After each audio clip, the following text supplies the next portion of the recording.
اس امت کو اللہ نے یہ فضیلت بخشی ہے کہ انہوں نے اپنی کتاب کی حفاظت کی ہے، اور اس کی ابتدا اللہ نے سورہ فاتحہ سے فرمائی۔ تو سورہ فاتحہ جبریل لے کر نہیں آئے، جبریل آپ کے پاس بیٹھے تھے، تو ایک دھماکہ ہوا، تو آپ نے فرمایا یہ کیا دھماکہ ہے کہ یا رسول اللہ آج ایک دروازہ کھلا ہے جو پہلے کبھی نہیں کھلا، اور آج ایک فرشتہ آ رہا ہے جو آج تک زمین پہ نہیں آیا، اور ایک کلام لے کر آ رہا ہے جو آج تک کسی نبی پر نہیں آیا۔ تو وہ فرشتہ حاضر ہوا اور آپ کو دو کلام پیش کیے، ایک سورۃ فاتحہ اور ایک سورہ بقرہ کا آخری رکوع آمن الرسول سے لے کر آخر تک۔ ابشر بنورین، آپ کو دو نوروں کی بشارت ہو، سورۃ فاتحہ اور سورہ بقرہ کا آخر ہو۔ تو ہم تھوڑی سی بات سورہ فاتحہ پر کریں گے کہ میرے اللہ نے، میرے نبی نے فرمایا اوتیت المثانیہ مکان التورات والمائدہ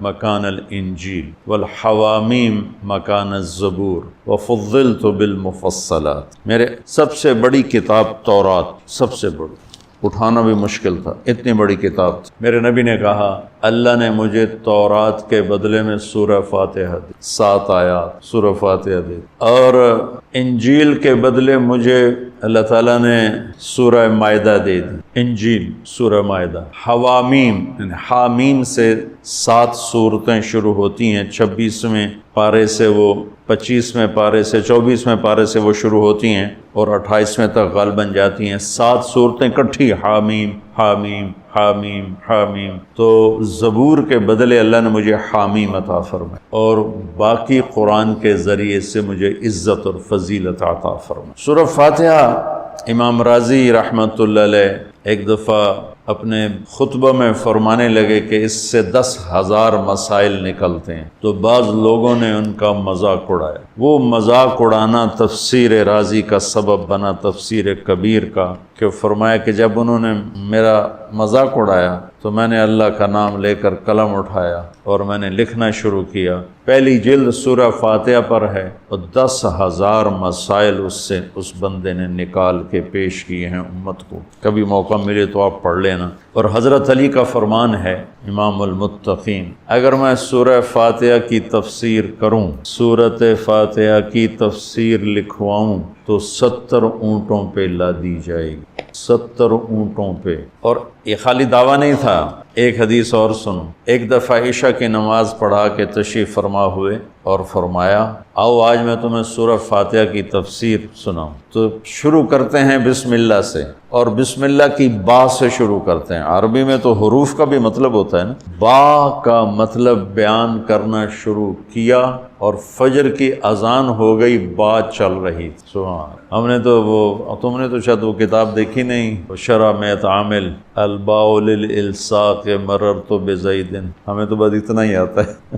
یا حرف جر ہے، باؤ تاؤ کاف و لام و واؤ منز و مسخلا رب حاش من عدا حتی، کیا ہے حتی الہ، وہ جو من نحمیر زبانی یاد کی تھی۔ تو سورۃ فاتحہ سارے آسمانی کلاموں کا، جتنے آسمان سے کلام اترے، کتابیں اتریں، اس کا خلاصہ ہے قرآن، اور قرآن کا خلاصہ ہے سورۃ فاتحہ، اور سورۃ فاتحہ کا خلاصہ ہے ایاک نعبد و ایاک نستعین۔ ایک اور طرح سارے آسمانی کلاموں کا سردار ہے قرآن، اور قرآن کا سردار ہے سورۃ بقرہ، اور سورۃ بقرہ کا سردار ہے آیت الکرسی، اللہ لا الہ الا۔ تو آسمانی علوم کا خلاصہ قرآن، اور قرآن کا خلاصہ سورۃ فاتحہ، اور سورۃ فاتحہ کا خلاصہ ایاک نعبد و ایاک نستعین۔ یا اللہ صرف تیری بندگی، یا اللہ صرف تجھ سے مدد، ایاک سارے طرفوں سے، وَإِذَا سَأَلْتَ فَاسْأَلِ اللَّهِ وَإِذَا اسْتَعَنْتَ فَاسْتَعِنْ بِاللَّهِ۔ ایاک کہ یا اللہ صرف تیری بندگی، اور یا اللہ صرف تجھی سے مانگ، تیرے آگے جھولی بھر، دنیا بھی اسی سے مانگنی ہے اور آخرت بھی اسی سے مانگ۔ اللہ نے ہمیں دنیا پہلے سکھائی، آخرت بعد میں سکھائی۔ ربنا آتنا فی الدنیا حسنہ وفی الآخرۃ حسنۃ وقنا عذاب النار۔ تو سارے آسمانی کتابوں کا خلاصہ یہ ایک جملہ ہے، ایاک نعبد۔ اور بندگی صرف نماز نہیں، بلکہ پوری زندگی اللہ کی چاہت میں گم ہو جائے، ڈھل جائے، اور ہر ضرورت میں اللہ اس کی طرف ہاتھ اٹھے، مخلوق کی طرف ہاتھ، ایک ہوتا ہے ایک دوسرے کی مدد کے لیے، بھائی اپنا ٹریکٹر دینا یار، میری ہمارے ہاں ہم نے اپنی مثال دینی، جب ایک دم زمین تیار کرنے کا وقت آتا ہے تو وہ 3 ٹریکٹر بھی کافی نہیں ہوتے، تو ہم کہتے ہیں جی ذرا اپنا ٹریکٹر بھیج دینا، ایک ہی دن میں ہماری زمین ساری تیار ہو جائے۔ یہ ایک دوسرے کی امداد باہمی ہے۔ مدد جہاں انسان بے بس ہے، صرف اللہ ہی کر سکتا ہے، ان چیزوں میں اللہ کے سامنے جھولی پھیلانا، اسی کو پکارنا، اسی کے آگے ہاتھ پھیلانا اور اسی کے آگے سر جھکانا۔ حنین میں صحابہ جیسی ہستیوں نے کہا آج ہمیں کوئی نہیں ہرا سکتا، ہم بہت زیادہ ہیں۔ اللہ نے ایک حلے میں اڑا کے سب کو کہاں سے کہاں بھگا دیا۔ لن نغلب من قلۃ، آج ہمیں کوئی نہیں ہرائے گا۔ تو پہلے حملے میں ہی قدم اکھڑے اور صرف 88 آدمی اللہ کے نبی کے ساتھ رہ گئے، 12,000 بھاگ گئے۔ پھر یوم حنین اذ اعجبتکم کثرتکم فلم تغن عنکم شیء۔ تو میرے عزیزو، سورۃ فاتحہ پورے قرآن کی چابی ہے، تمہید ہے۔ قرآن توحید بتاتا ہے، رسالت بتاتا ہے، آخرت بتاتا ہے۔ سورۃ فاتحہ میں توحید بھی ہے، رسالت بھی ہے اور آخرت۔ الحمدللہ رب العالمین الرحمن الرحیم مالک یوم الدین۔ الرحمن الرحیم تک اللہ کی ذات صفات توحید ہے، مالک یوم الدین جزا سزا اور آخرت ہے۔ ایاک نعبد و ایاک نستعین یہ مقصد زندگی ہے۔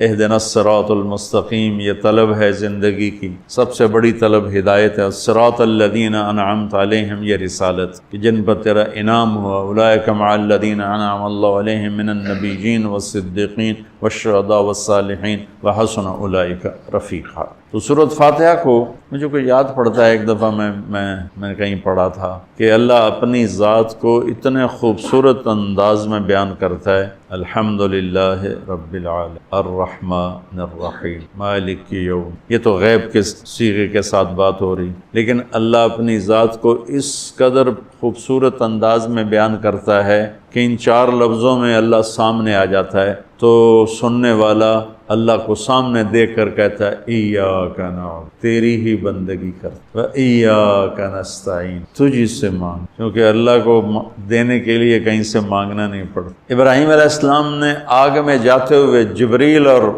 ہوا کے فرشتوں کو کہہ دیا تھا اما الیک فلا و اما الی اللہ فنعم ایاک نعبد و ایاک نستعین۔ اللہ تعالیٰ نے اپنی ذات کو اس خوبصورت انداز میں پیش کیا کہ جیسے ہم اللہ کو دیکھ کر کہہ رہے ہیں ایاک نعبد و ایاک نستعین، یا اللہ صرف تیری بندگی کریں گے، یہ سر اور کہیں نہیں چکے گا، اور یا اللہ صرف تجھ سے مانگیں گے اور کسی سے نہیں مانگیں۔ قرآن وہ میں نے پہلے ایک مثال سے بتا دیا، یہ استعانت بالغیر نہیں ہے، بھائی مجھے قرض چاہیے اب مجھے 1,00,000 روپیہ دے دیں، یہ اس میں نہیں آتا ہے۔ میرے نبی قرضہ اٹھاتے تھے، میرے نبی نے جنگ کے لیے تلوار اٹھائی، زرہ پہنی۔ اسباب کی دنیا ہے، اسباب کا اختیار کرنا اور چیز ہے، اور جن چیزوں میں اللہ کے سوا کوئی کرنے والا نہیں وہ لوگوں کے سامنے ہاتھ پھیلا دینا۔ استعانت صرف اللہ سے۔ اگر آپ نماز کی عادت ڈال لو نا، آپ پڑھتے ہو لیکن ہر حاجت میں مصلی پہ آ جاؤ، پھر آپ کو ایاک نستعین کا مزہ آئے۔ اپنی حاجت نماز کے ذریعے اللہ کے سامنے رکھ۔ ایک بدو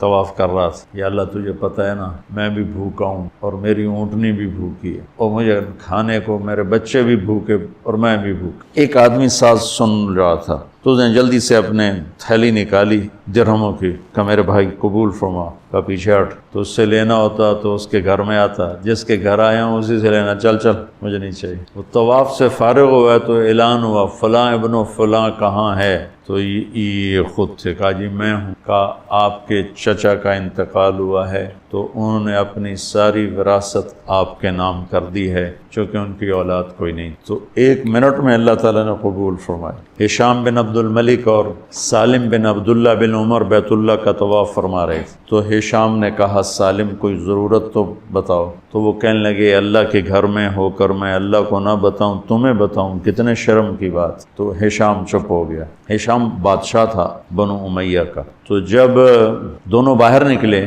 تو ہشام نے کہا اچھا اب تو بولیے کوئی ضرورت بتائیں۔ تو سالم بن عبداللہ بن عمر حضرت عمر کے پوتے کہنے لگے کیا بتاؤں، دنیا کی یا آخرت کی؟ وہ کہنے لگا دنیا کی بتاؤ، آخرت کی میں کیا پوری کروں گا۔ تو تو وہ کہنے لگے دنیا تو کبھی اللہ سے نہیں مانگی، تجھ سے کیا مانگ؟ ما سألت من یملکھا فکیف من لا یملکھا، جو دنیا کا شہنشاہ ہے دنیا تو اس سے کبھی نہیں مانگی، تم سے کیا مانگ؟ تو میرے عزیزو، سارے قرآن کا خلاصہ یہ دو لفظ ہیں، ایاک نعبد۔ امت اللہ کے سامنے سر جھکات، ہر حرام چھوڑ دے، ہر حلال پہ آ جائے۔ بندگی صرف نماز نہیں ہے، بازار کی بندگی کیا ہے؟ سچائی، ناپ تول کا پورا ہونا، وعدے کو وفا کرنا، کھوٹ ملاوٹ سے بچنا، یہ بازار کی عبادت۔ اقتدار کی عبادت کیا ہے؟ ظلم سے بچنا، اپنی طاقت سے کسی پہ ظلم نہ کرنا، انصاف کو ہاتھ سے نہ جانے دینا۔ وکالت کی عدالت کی عبادت کیا ہے؟ ظالم کا ساتھ نہ دینا۔ سیاست کی عدالت کی عبادت کیا ہے؟ دنیاوی مفاد نہ اٹھانا بلکہ قومی مفاد کے لیے اپنے آپ کو پیش کرنا۔ گھر کی بندگی کیا ہے؟ ماں باپ ہیں تو ان کی آنکھوں کی ٹھنڈک بن، بیوی ہے تو اس کے دامن کو خوشیوں سے بھرنا، اولاد ہے تو ان کو ایسی محبت دینا جیسے میرے نبی حسنین کو دے کر گئے تھے۔ یہ اس طرح عبادت پھیلی ہوئی ہے۔ بہن بھائی ہیں تو ان کے ساتھ شیر و شکر ہو کے رہنا، ان کی کمیاں زیادتیوں سے درگزر کرنا، یہ ایاک نعبد ہے۔ صرف نماز کے اندر نہیں ہے ایاک نعبد، بلکہ پوری زندگی ایاک نعبد۔ تو میں کہا کرتا ہوں سچائی، دیانتداری اور انصاف، یہ تین چیزیں اگر آپ کے اور میرے اندر ہیں تو ہماری پوری زندگی عبادت بن جائے، پوری زندگی بندگی بن جائے۔ وَإِيَّاكَ نَسْتَعِينُ۔ جب اس کے سامنے سر جھکاؤ گے پھر ہاتھ اٹھاؤ گے تو مزہ بھی آئے، مانگنے کا بھی، اس کے دینے کا بھی۔ اس کو کون سا کہیں سے لینا پڑتا ہے؟ جو وہ نباتہ بن یزید نخی رحمۃ اللہ علیہ تابعین میں سے ہیں، اللہ کے راستے میں جا رہے تھے، گدھا مر گیا تو نیچے اتر کے 2 نفل پڑھ کے کہنے لگے یا اللہ تو بے نیاز ہے، تجھے تو کسی چیز کی ضرورت نہیں اور میں تو مسافر ہوں، مجھے اس کی ضرورت ہے، اسے